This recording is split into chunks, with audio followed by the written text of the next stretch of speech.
weeks ago, I had the opportunity to visit Yellowstone, and it was nothing short of amazing.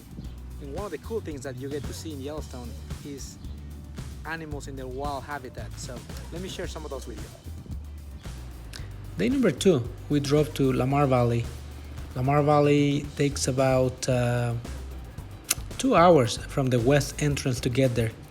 One of the reasons is you can only drive about 45 miles per hour to protect the wildlife, yourself, and also the scenery is so beautiful. You have to take the time to take all of that in.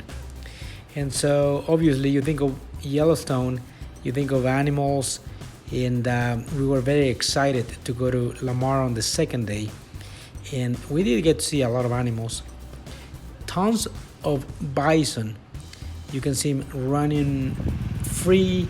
You can see a herd of 5, 20, 50, 100 of them at a time. You see him hanging out by the mountain, at the mountain.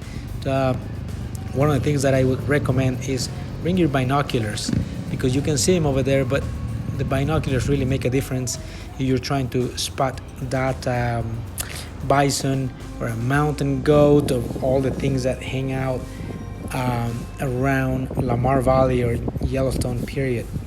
I was also really excited to see a bear. I'm like, I'm gonna go home and I won't find Yogi.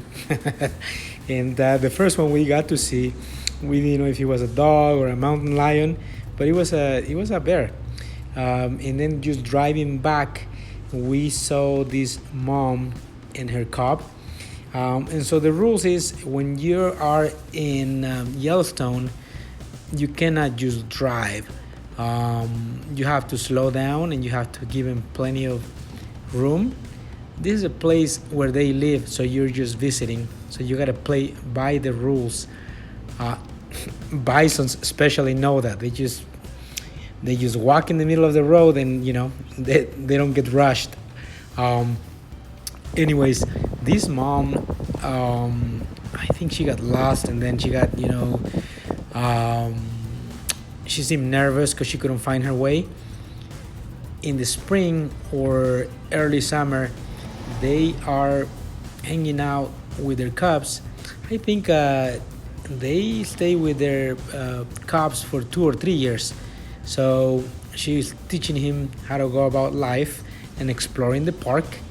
And she kind of got stuck on this point. All right, it won't make you suffer. She does find her way in a little bit, but right here she's trying to climb and get away from all the cars and the people.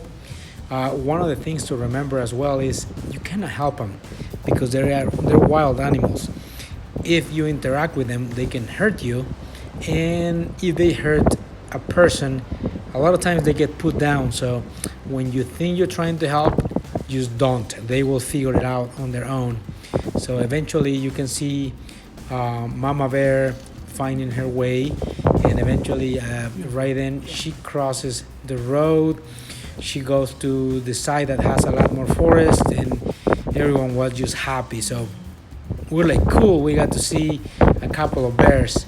And then again, we're driving a little bit more. I think this is a glacier park now, and we see a bear, and we're looking for mom, because this was a small bear. And guess what? Mom wasn't too far away. So she showed up. Like I said, you cannot continue driving because the cars in front of you have stopped. So at some point, she's walking. She makes eye contact with our car. And just a quick little scare right there. Like, oh, crap, she's coming. So the rule is, stay in your car. We did get to see a ton of deer, elk, just everywhere. They're not afraid of people. But once again, you don't want to get close or pet them, give them any food, because then they get familiar with people and they can get hurt, or you can get hurt. So we also got to see a little fox, and they are very friendly.